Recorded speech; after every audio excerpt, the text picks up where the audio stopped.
மீண்டும் ஒரு விளையாடியது உங்கள் அனைவரையும் சந்திப்பதில் பெருமகிழ்ச்சி. உலகின் ஓய்வு பெற்ற கிரிக்கெட் வீரர்களுக்காக மாஸ்டர்ஸ் லீக் போட்டிகள் இப்பொழுது இந்தியாவில் நடைபெற்றுக் கொண்டிருக்கிறது. நேற்றைய அரையிறுதிப் போட்டி, முதலாவது அரையிறுதிப் போட்டியாக இந்தியா மாஸ்டர்ஸ் மற்றும் ஆஸ்திரேலியா மாஸ்டர்ஸ் இடையிலான போட்டி நேற்றைய தினத்தில் ராய்பூரில் ஆரம்பமாகியிருந்தது. இந்த போட்டியை பொறுத்தவரையில் நாணயர்கள் வெற்றி பெற்றிருந்தார்கள். ஆஸ்திரேலியா மாஸ்டர்ஸ் அணியினாகவே தமது அணியை முதலாவதாக களத்தடுப்பை தெரிவு செய்திருந்தார்கள். இந்திய அணி ஆரம்பத்தோடு பட வீரராக ராய்டு மற்றும் சச்சின் டெண்டுல்கர் ஆடுகளம் அடைந்திருந்தார்கள். இதில் ராய்டு 5 ஓட்டங்களோடு ஆட்டமிழந்து அதிர்ச்சி அளித்திருந்தார். அதன் பின்னதாக பவான் நகி 11 பந்துகளில் 14 ஓட்டங்கள் பெற்றுக் கொடுத்தார். 2 4 ஓட்டங்கள் அடங்கலாக சச்சின் டெண்டுல்கர் 2வது விக்கெட்டுக்காக 27 பந்துகள் 46 ஓட்டங்கள் பெற்றுக் கொடுத்திருந்தமை குறிப்பிடத்தக்கது. ஆகவே சச்சின் டெண்டுல்கர் நேற்றைய தினத்தில் மீண்டும் தனது அதிரடியான பழைய ஆட்டத்தை தொடர்ந்திருந்தார். 30 பந்துகளில் 4 ஓட்டங்கள் 7 அடங்கலாக 42 ஓட்டங்களை பெற்று ஆட்டமிழந்தமை குறிப்பிடத்தக்கது. 3வது விக்கெட்டுக்காக யுவராஜ் சிங்கோடு 29 பந்துகளில் 47 ஓட்டங்கள் இணைப்பாட்டம் பெறப்பட்டதும் குறிப்பிடத்தக்கது. இதில் யுவராஜ் சிங் 30 பந்துகளில் பழைய சிறப்பான ஒரு துடுப்பாட்டத்தினை காட்டியிருந்தார். 4 ஓட்டம் 1 6 ஓட்டங்கள் 7 அடங்கலாக 59 ஓட்டங்களை அதிரடியாக பெற்றுக் கொடுத்து ஆட்டம் இழந்தமை குறிப்பிடத்தக்கது. யுவராஜ் சிங் ஸ்டுவர்ட் பினியோடு 4வது விக்கெட்டுக்காக 19 பந்துகள் 41 ஓட்டங்கள் இணைப்பாட்டம் பெறப்பட்டிருந்தமை குறிப்பிடத்தக்கது. இதில் ஸ்டுவர்ட் பினி 21 பந்துகள் 4 ஓட்டங்கள் 5 6 ஓட்டம் 3 ஓட்டங்கள் 36 ஓட்டங்களையும் பெற்று ஆட்டம் இழந்திருந்தார்.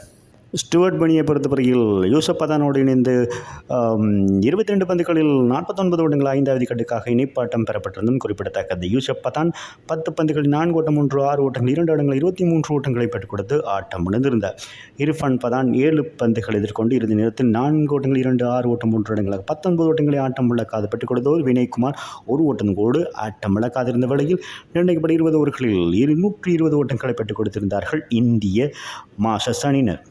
ஆஸ்திரேலிய பந்துவீச்சு தொரட்டி மற்றும் கிறிஸ்டியன் தலா 2 விக்கெட்டுகளையும் மற்றும் இல்பனாஸ், ஸ்டீவ் ஹாக்கி மற்றும் கோட்டன் நைல் தலா 1 விக்கெட்டுகளையும் வீழ்த்தியமை குறிப்பிடத்தக்கதாகவே 221 ஓட்டங்கள் ஆஸ்திரேலிய அணிக்கு நிர்ணயிக்கப்பட்டிருந்த இலக்காக பென் டாக்டர் நேற்றைய போட்டிய கட்டிங் 30 பந்துகளின் 4 ஓட்டங்கள் 3 6 ஓட்டங்கள் 3 இடங்களாக அதிகப்படியாக 39 ஓட்டங்களையும் சோன் மாஸ், நெதன் ரீடர் மற்றும் பென் டாங் தலா 21 ஓட்டங்களை பெற்றுக் கொடுத்திருந்தார்கள். 18.1 பந்து வீச்சில் சகல வீடுகளிலிருந்து 126 ஓட்டங்களை மாத்திரமே பெற்றிருந்தார்கள் ஆஸ்திரேலியா மாஸ்டர்ஸ் அணியினர்.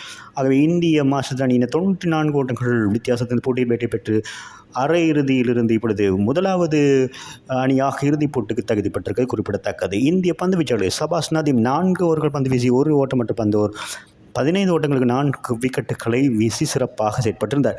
இர்ஃபான் பதான் மற்றும் வினய்குமார் தலா 2 விக்கெட்டுகளையும், ஸ்டுவர்ட் பினி, பவான் நகி தலா 1 விக்கெட்டுகளையும் வீழ்த்தியதும் குறிப்பிடத்தக்கது. ஆக இந்த போட்டியில் சிறப்பாக செயற்பட்ட சபாஸ் நதீம் ஆட்ட நாயகனாக தெரிவு செய்யப்பட்டிருக்கிறார் என்பது குறிப்பிடத்தக்கதாக 2வது அரையிறுதிப் போட்டி இலங்கை மாஸ்டர்ஸ் மற்றும் மேற்கிந்திய மாஸ்டர்ஸ் அணிகளுக்கு இடையான போட்டி நடைபெற இருக்கிறது என்பது குறிப்பிடத்தக்கதாகவே அந்த போட்டியில் எந்த அணி வெற்றி பெறுகிறார்களோ இந்திய அணியோடு இறுதிப் போட்டியை சந்திக்க இருக்கிறது குறிப்பிடத்தக்கது. மீண்டும் ஒரு விளையாடியில் உங்களை சந்திக்கும் வரை உங்களிடமிருந்து விடைபெறுவது உங்கள் அன்பின் பதுலை தாஸ். வணக்கம் சொந்தங்களே.